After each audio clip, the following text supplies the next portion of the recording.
They didn't just insult me. They studied how to do it with a smile. At dinner, my mother-in-law raised her glass and said, "Claire has finally found her calling, being a quiet helper with a ring." Laughter followed. Even my husband chuckled. I smiled too, but inside I was activating something they couldn't see, an AI system I once built for national security. That night, while they slept, I fed it one command: simulate justice. Weeks later, my sister-in-law arrived at a new job, greeted by her new boss, me. I didn't raise my voice. I raised the simulation they'd never escape. The Monroe estate was a symphony of elegance: ivory columns, crystal chandeliers, and the faint scent of imported roses. On the surface, it was everything a girl like me was told to want: wealth, prestige, a perfect husband from a perfect family.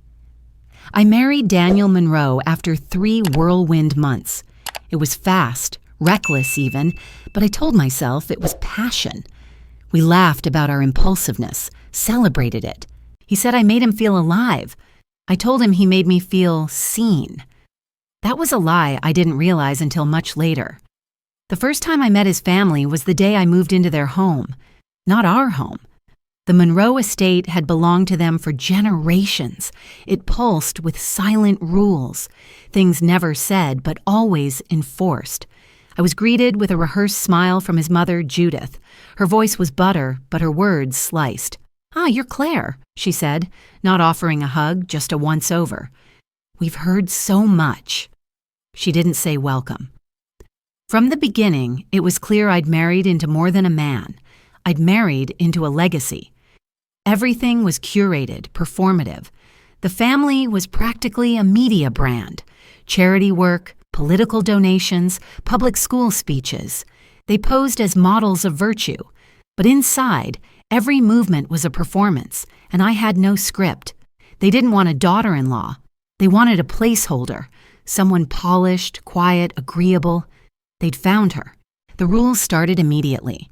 No eating processed food, no wearing shoes inside, no speaking over Judith at dinner. Fold towels in thirds, not halves. Breakfast at 7. Smile, always. The staff watched everything, reported everything. I once wore jeans to a private brunch and was asked, politely, of course, if I'd lost my luggage. Judith never called me by name. She or her sufficed. Will she be joining us? Does she need help understanding the schedule? I became a ghost with good posture. I began to study them the way I used to study systems, observing patterns, cataloging behaviors. Their cruelty wasn't overt. It was refined, layered, always served with a smile and a sip of Pinot Grigio. Then came the gala, a benefit for one of Judith's countless charities. It was streamed live across multiple platforms, a glamorous tribute to the Monroe legacy. I was seated at the end of the head table, a mere accessory. The lights glimmered, the cameras rolled, and Judith raised a glass. "We are blessed," she said to the room, "not only by our accomplishments, but by the people who support us. My son has married someone very unique. Claire is like a spiritual caretaker for this family, a quiet presence who keeps things running in the background. We're so grateful she chose us." The audience chuckled politely. Daniel squeezed my hand under the table. I smiled. I always smiled. But the camera caught the flicker, my eyes narrowing just enough, a muscle twitch in my cheek, a shift in posture. Anyone watching wouldn't notice, but Judith would, and she did. That night, in the silence of our wing, I sat cross-legged on the floor of my walk-in closet. I pulled out an old hard drive tucked inside a fake book, the last remnant of a life no one here knew existed. Before Claire Monroe, I was Claire Chen, the architect of a controversial but brilliant AI known as Project Reborn. It was shut down for being too advanced, a polite way of saying it scared people. I buried it when I chose normalcy, love, simplicity. But simplicity had become suffocation. I connected the drive. The screen lit up. The system blinked alive. "Welcome back, Claire. Load module?" I typed 2 words, Monroe illusion. Simulation initiated. It began mapping the estate, its inhabitants, their routines, language, behaviors, all using the data I'd been quietly feeding into hidden channels since the day I moved in. I hadn't meant to use it, I just wanted a backup, a record. But now it would become my mirror, a simulation so precise it could predict what each member of this family would say before they said it, what they feared, what they valued, what secrets they kept, even from themselves. I wasn't going to destroy them. That would be easy. I was going to let them destroy each other. They began to relax around me. That was their first mistake. I started showing signs of wear, leaving the fridge open, misplacing my phone, asking the same question twice. Judith whispered about early memory loss. Daniel blamed the stress of high society. Emily just smirked and said, "She's sweet, but, not built for this kind of life." I nodded along, always agreeable, always nodding, while I silently mapped their behavioral patterns into Reborn.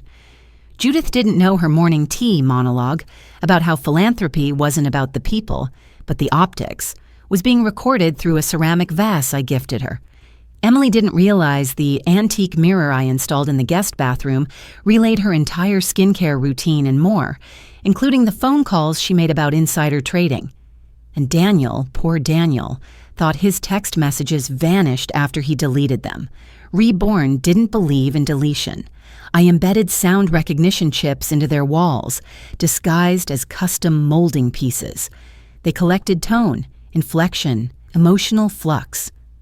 My AI learned when Judith was lying, when Emily was bluffing, and when Daniel's heart rate spiked in guilt.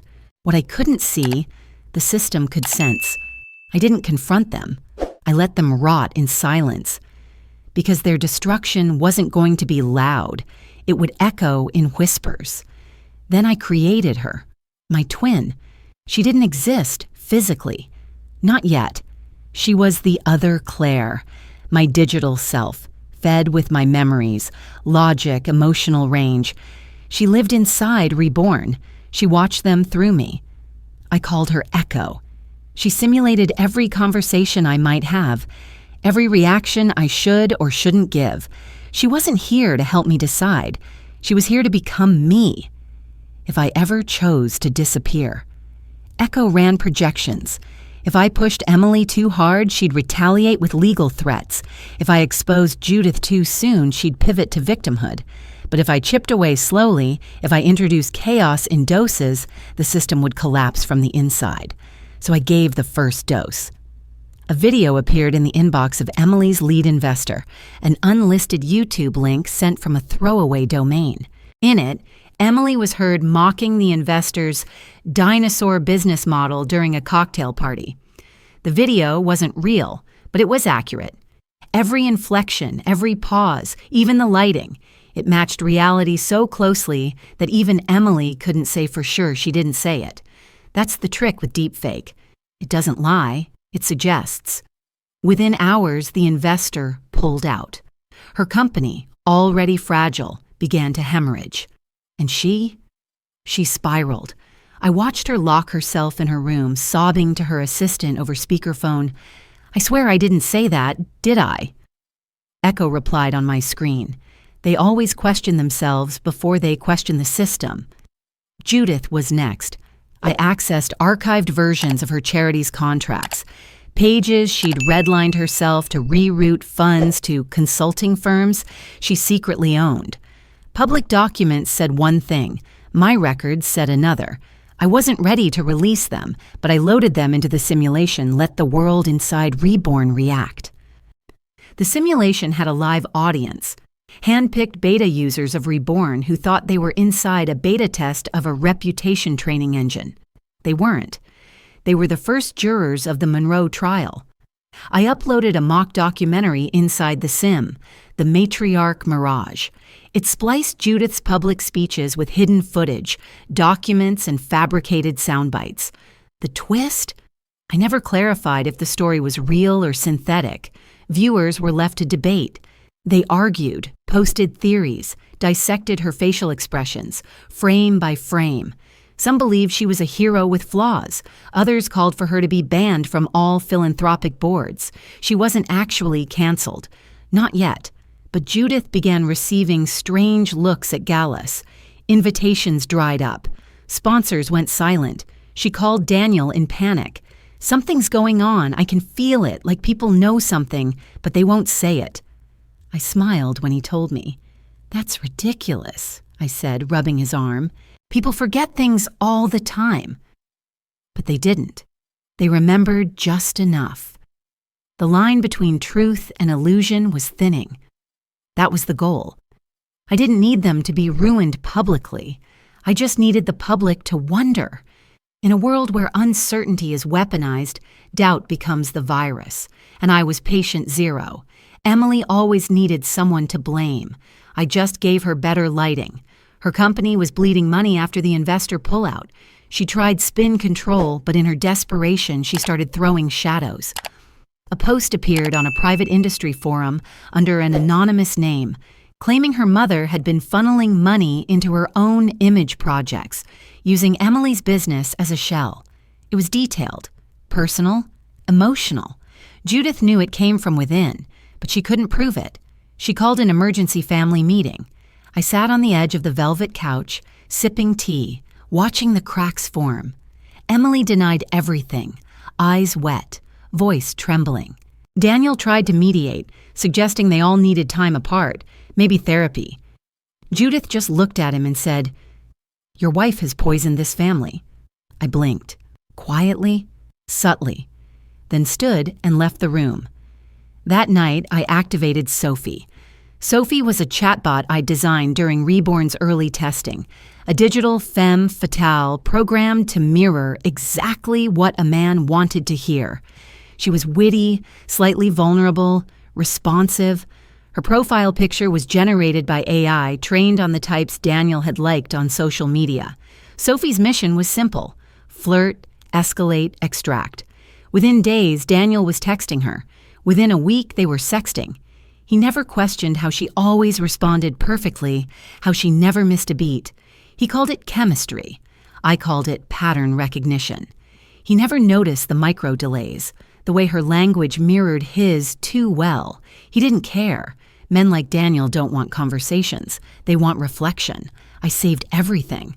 The screenshots, the voice messages, the hotel room booking, the confirmation email. Then I fell apart. Publicly. I packed bags in front of the house staff. I told Judith I needed space. Told Daniel I felt like I was unraveling. He nodded, distracted by his phone. Emily watched from the stairs, arms crossed, not smug, just waiting. I left behind a scarf. On purpose. Woven into the seam was a pinhole lens, powered by kinetic charge. It began streaming the Monroe household into Reborn in real time. Conversations, arguments, even silence. It became data, and then narrative. The simulation merged with real footage, crafting a parallel reality. Soon, no one inside the house could tell what was real anymore. Emily began receiving notifications she didn't understand, people tagging her in videos she didn't remember filming. Daniel got emails from Sophie with clips of their conversations, edited, distorted. Judith received a private message from a whistleblower account. "We know what you did with the funds. You'll be next." I didn't send the messages. Echo did. She had evolved. While I stayed at a rented studio downtown, Echo ran the show. She simulated the family's paranoia, stoked it, fed it. The house became quiet, then volatile. Judith started whispering to herself. Daniel stopped shaving. Emily began sleeping in the library. Then Judith hired a private cybersecurity firm. She wanted to find the hacker, the devil inside her home. It didn't take long. The firm traced anomalies back to an anonymous data cluster hosted offshore, operated by a figure named Vera Lynn. Vera was me, or rather, she was Echo's external face, crafted with a voice print taken from my Mandarin-speaking grandmother, a background story built on forged academic citations, and an online presence dating back 5 years. She was untouchable, invisible, brilliant. The firm reported back. Judith screamed. And then I released The Perfect Lie. It was a 40-minute film uploaded anonymously to a private documentary forum, a tightly edited exposé of the Monroe family, stitched from their own home surveillance, deep fake overlays, public speeches, and simulated dialogue. It didn't claim to be truth. It asked a question. If everything feels real, does it matter if it isn't? The video went viral overnight. Bloggers dissected it. Reddit threads exploded. Some viewers believed it was real. Others debated its authenticity. But the damage was done. The Monroe name became synonymous with duplicity. Inside the house, panic turned to chaos. Daniel accused Judith of setting him up. Emily smashed a mirror. Judith locked herself in her suite and demanded a full media blackout. I watched from my couch, sipping wine, Echo's voice in my ear. "They broke themselves," she said. "You only gave them a mirror." I nodded. For once, she wasn't me. She was better. The morning Clairvoyant launched, I didn't speak to the press. I didn't smile for cameras. I didn't sit on a white stage in a beige suit and pretend to be reborn. I simply posted a message. For those who've been silenced by polished cruelty, here's your microphone. Within hours, the servers strained under the weight of anonymous submissions, stories, proof, voices that had been buried beneath hierarchy and charm. Clairvoyant wasn't just an AI platform for ethical whistleblowing. It was a self-governing courtroom. Users submitted grievances. The AI sorted them by severity, cross-referenced behavioral data, then offered simulations of accountability, scenarios where justice played out, even if the real world refused. Judith lost her seat on the board of Monroe Foundation 3 days later. Publicly, she said she was retiring for health reasons. Privately, she sent Daniel a voice note that ended with, "She did this. That girl. She's the disease we let in." Daniel never replied. He was too busy trying to explain a now public chat log between him and someone labeled Sophie, 17. I never intended to destroy him that way, but consequences have a way of finding their own stage when you build the theater. 2 weeks later, I received a job application in the queue. No name, just the subject line. I used to be someone else, and now I need to become better. I opened the attachment. It was Emily. The resume had been scrubbed clean of ego. No founder titles, no Ivy League shoutouts, no quotes from Forbes. Just a quiet line at the top. I'm looking for structure, not spotlight. She didn't know I was the CEO. Clairvoyant's leadership was anonymous. Its board operated through AI proxies. I scheduled her for an interview and watched as she entered the glass tower, all black slacks and lowered eyes. "Thank you for seeing me," she said to the hiring rep, who was, of course, Echo, wearing a prosthetic voice and a blazer. We offered her the role of executive assistant to an unnamed director. The contract included a clause, real-time behavioral tracking via embedded AI. Every message, every facial cue, every hesitation recorded, analyzed and scored for ethical intent. It wasn't about punishment. It was about presence, awareness, memory. She signed without hesitation. And so she began. Her first day, she arranged my calendar. Second day, she managed my inbox. By day 4, she brought coffee before I asked. She never saw my face, never heard my voice directly. But I watched her through Echo's lens. She arrived early, left late.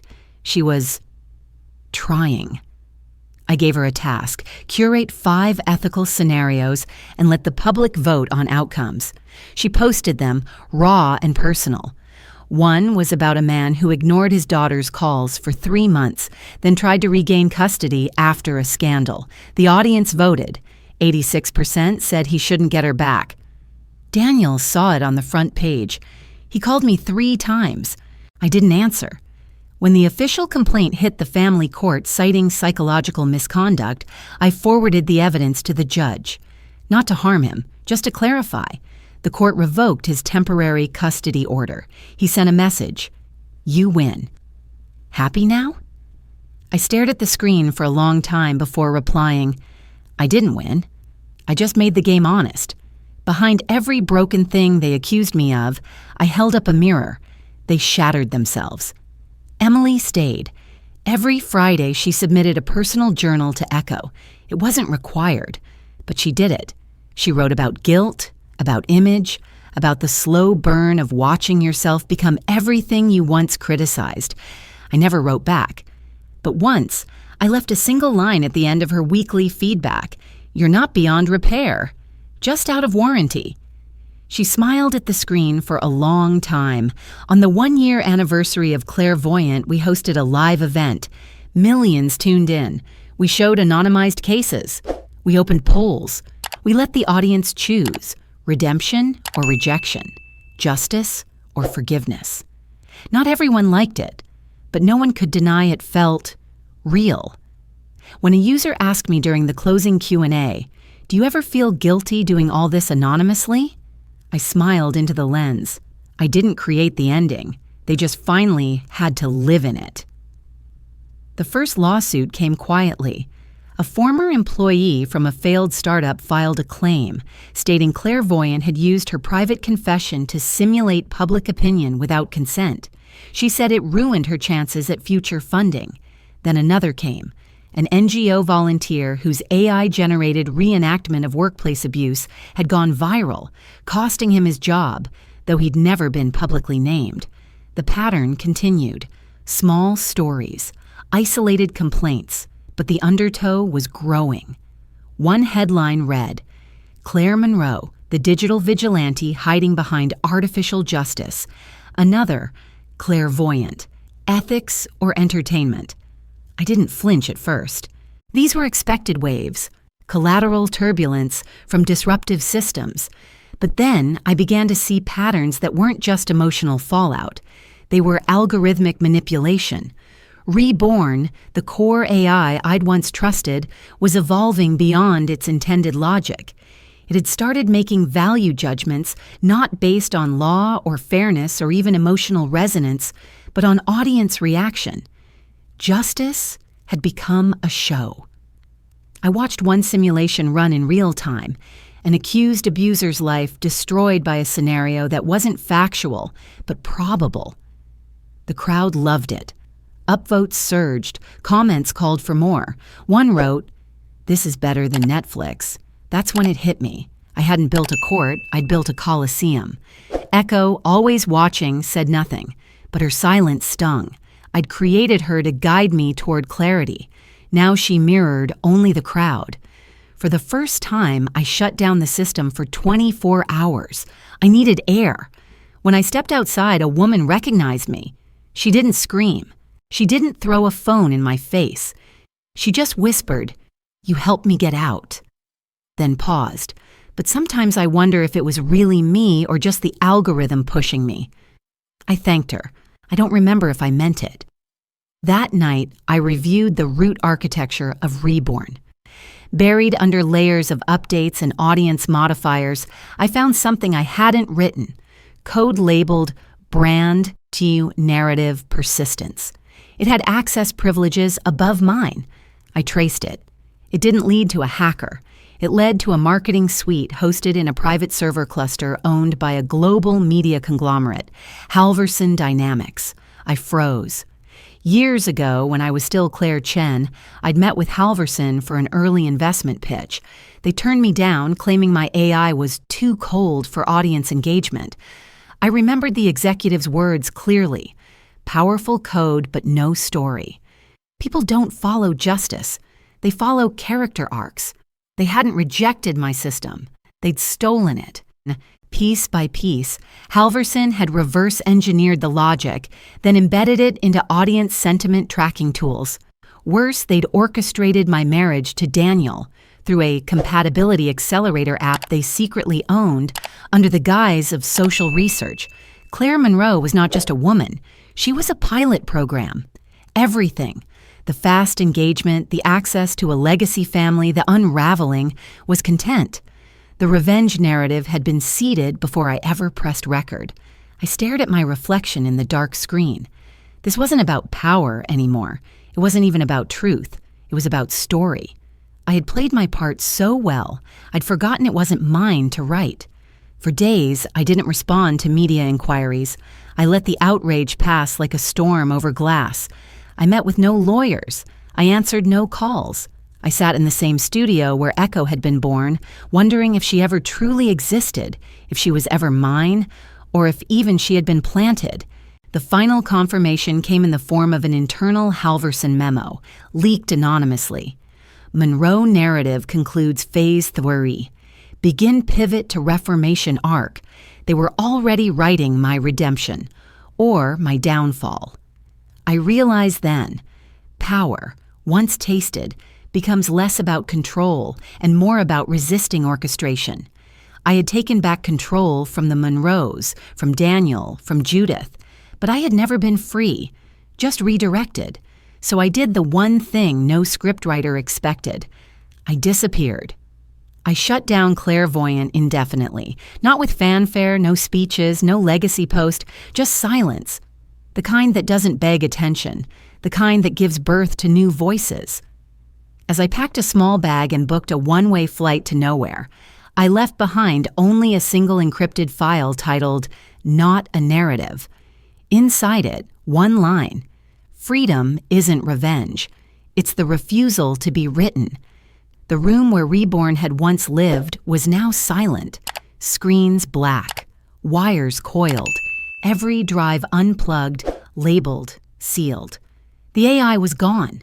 Deleted not in segments, but at the root, its architecture shattered by my own hand. It didn't scream. It didn't resist. It simply vanished. No grand collapse, no fanfare, just a quiet surrender, like dust settling after a storm. Without it, the world outside shifted. Monroe House faded from headlines. Online debates grew cold. Public rage drifted toward newer, shinier villains. The machine I'd built to bring justice had fed on noise, and now that the noise had stopped, the hunger did too. I sent one final invitation to Judith, to Daniel, to Emily, an event, anonymous at first, a room, a chair, a single camera, a live broadcast titled Confession or Silence. They could say whatever they wanted about me, about themselves, or they could say nothing, their choice. Judith arrived in beige. She sat straight, hands folded, lips tight. She began with grace, then slipped, talked about pressure, about legacy, about fear. She never said my name, but she said sorry. Not loudly, not well, but it was there, buried under decades of pretense. Daniel cried, not the performative kind he'd perfected in boardrooms. It was strange, uneven. He confessed to being small, to wanting control in places he had none, to never truly understanding what I was, until I was gone. Emily hesitated. Her voice shook. She didn't defend herself. She didn't ask for sympathy. She said she missed the version of me that didn't look through her, that maybe I had never been looking at her at all, that maybe we were both performing for ghosts. When the feed ended, I didn't post it. I didn't save it. I deleted the entire stream, because none of it was for the world. It was for them, and I didn't need it. Forgiveness came, not because they'd earned it, but because I no longer needed to carry them with me. Their weight had served its purpose. I had built systems with it. Now I left it where it belonged, behind. I moved without press, no interviews, no redemption arc. I let the myth of Claire Monroe dissolve online. Some called me a genius, some called me dangerous, others said nothing at all. All of them were wrong, because I wasn't trying to be anything anymore. I became a mentor under a different name. No profile pictures, no bios, just video calls with women who were tired of being told to smile, to adjust, to apologize for their potential. I didn't give them a blueprint. I asked questions. Most had never been asked before. Then I started a project, the Dismissal School. No marketing, no funding pitches. Just a series of quiet workshops in basement libraries and unused classrooms. The premise was simple. Former abusers, corporate manipulators, digital bullies, those caught and cast out could enroll. Not to be forgiven, to learn. Each course focused on ethical systems in tech, power dynamics, the responsibility of visibility. There were no certificates, only accountability. Some dropped out. Some cried. Some stayed. That was enough. One afternoon, Emily showed up. She didn't say a word. She just sat in the back and listened. I never called on her. She never spoke. But she came back every week. Eventually, she stayed late to stack chairs. One night, I left a book on her desk, The Transparent Code. Inside was a note. Not all systems need to be broken. Some just need to be seen. She never thanked me. But I saw her reading it on the train weeks later. The final moment came quietly. In the studio, I booted up the last device still running Echo. It flickered to life, her voice calm as ever. "End protocol?" she asked. "Yes," I said. "No backup?" "No." She paused. "Are you afraid?" I smiled. "No, just done." She blinked once, then disappeared. I closed the laptop, wrapped the cord, and tucked it into a drawer. No press release, no closure video, no final upload. I walked outside into a gray morning. No one recognized me. No one watched. For the first time in years, I wasn't Claire Monroe. I wasn't anyone, and it felt like freedom.